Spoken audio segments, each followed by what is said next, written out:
Joseph, I can't tell you how excited I am to have you as our performance engagement artist at Austin Classical Guitar. This is kind of a dream for us.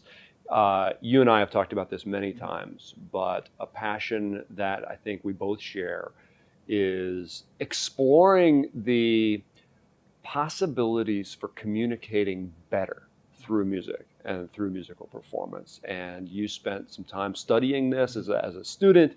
You worked with us doing, over 100 concerts now for kids all over Austin.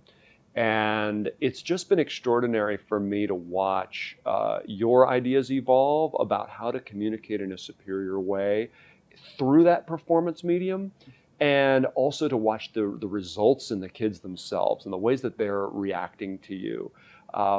What's fascinating to me is that being a great communicator in performance is not just playing different pieces of music, or playing better, or playing faster, or playing more expressively. All that's part of it. But what you've been thinking about is how do you set up experiences so that your audience members, be they 10 years old or 55 years old, how do you set up experiences so that they are engaged and activated as listeners? And so my question for you today to start with is, what's it been like? What have you learned? What's this past year, again, 100 experiences or more playing for kids. Is there a takeaway? Are we on the right track? I think so. I think that I've learned a tremendous amount about just being in front of them and trying different ways of setting up the music and sort of bringing them into the specific world of each piece, the emotions behind it, and sort of kind of setting the atmosphere that allows them to sort of take part in it. Emotions are such a gateway, aren't they? Absolutely. Getting to that good stuff. So often in guitar we get stuck at the fingers and the chords and the harmonies and stuff. But wow, okay, so setting up this sense of what's going on emotionally in the piece. How do you do that? Well, sometimes I'll just leave it open with them. As I'll set up a certain kind of a question. I'll play them a little part of a piece and just ask what emotions do you sense in this music, and then once they start participating in that, then it kind of strikes up a conversation, and they hear how some people hear it differently than others. And so sometimes it may be sort of a free association. Sometimes it may be that I tell them what I perceive, the kind of emotions behind it and the character and what I love about it. And then I will get their responses afterwards, and then so that it might just set up sort of the atmosphere and get them ready to hear what's this going to sound like. And that's essentially the goal I'm trying to do is before I even play a note, can I get it to where they're anxious to hear what it's going to, how what I said is going to connect to the music. And how different is that from so many of the quote unquote outreach performances that I know I've seen over the years, where wonderful players play for kids and the music seems maybe perhaps like it's not always reaching them as effectively. And what you're talking about is priming the pump in a sense by setting them up with questions and cues, verbal cues, in an atmosphere of participation. Tell me about Farewell.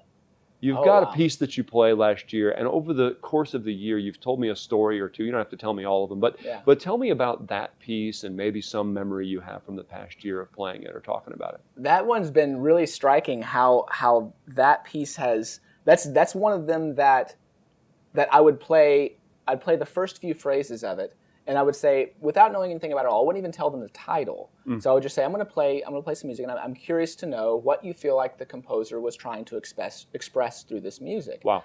And so I'd play it, and I would get some responses, and there was almost always at least one person in each group that would say something about it.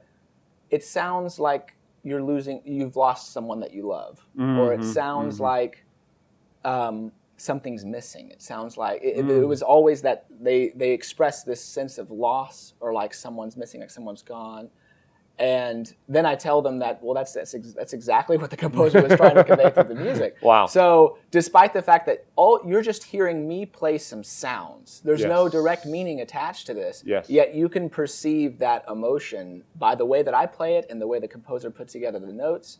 You can perceive that emotion through these sounds is an incredible thing. And the fact that they're having similar feelings with it and they're responding in that same way, it really brings them into the music, it brings them into experience, and they feel involved, and it feels like this group shared experience. It's so interesting. I'm reminded of that adage that you only get out what you put in. And in this sense, what you're doing is you're setting up an environment where you're encouraging the students to put something in to the listening experience. Yes, yeah. And when they put something in, they get more out of it. We have to talk about your new idea.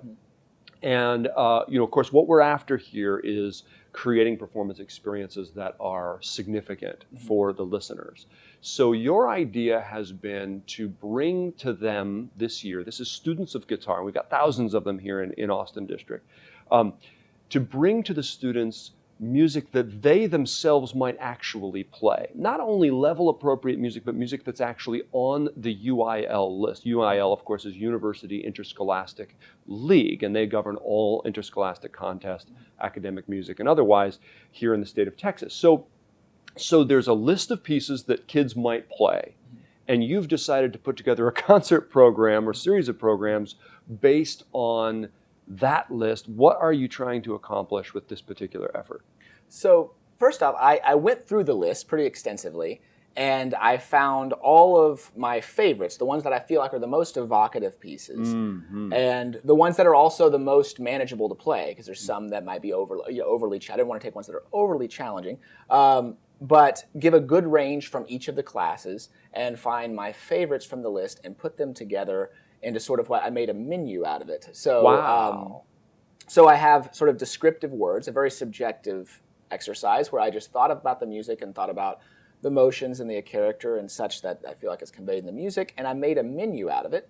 And so I have it on two sides that basically the students will all get a copy of this, and they'll be able to order, off the menu, the musical menu of what they want to hear me play. So we'll start at the class 3 solos, which are the more for beginning solos, and they'll just kind of fire off what they want to hear based on the descriptions, and we just kind of go through that list, and this really exposes them to a series of pieces that are approachable for an aspiring guitarist in their first 4 years of playing or so. So from beginning up to after a few levels of experience in high school, and this really sort of gets them inspired and makes them really ups their motivation to find a piece. And you say this, it sounds as though we're thinking theoretically, but actually you've been out in the schools doing this already, and this has been what you've found to be the case. Absolutely. And so your goal this year is that we are going to dramatically increase, perhaps double even, the number of kids that decide to pursue a solo and actually compete in that UIL contest this year, so that we add that motivation piece through a performance to inspire them to take their studies further. Is that a fair assessment? Absolutely. And one thing to add is that I feel like I can already tell a sort of difference, because they feel the performances before, the students were very inspired, but the next step is that they want to be able to play the music. So now they have stuff that's within reach, that's sort of fitting for any level that's of any of the class that I'm playing for, and ones to aspire towards as well. And I see them sort of kind of ready to start work. I'll see them kind of start to try to work on it before I even leave, so where they really want to get the music and they want to start this. So that inspiration has a life beyond just that single visit. Amazing, Joseph. Thank you so much. I'm super excited for this project, and I can't wait to see lots and lots of kids in Central Texas playing more solos, aspiring to play them better, and being inspired by you and all that you bring. Thank you.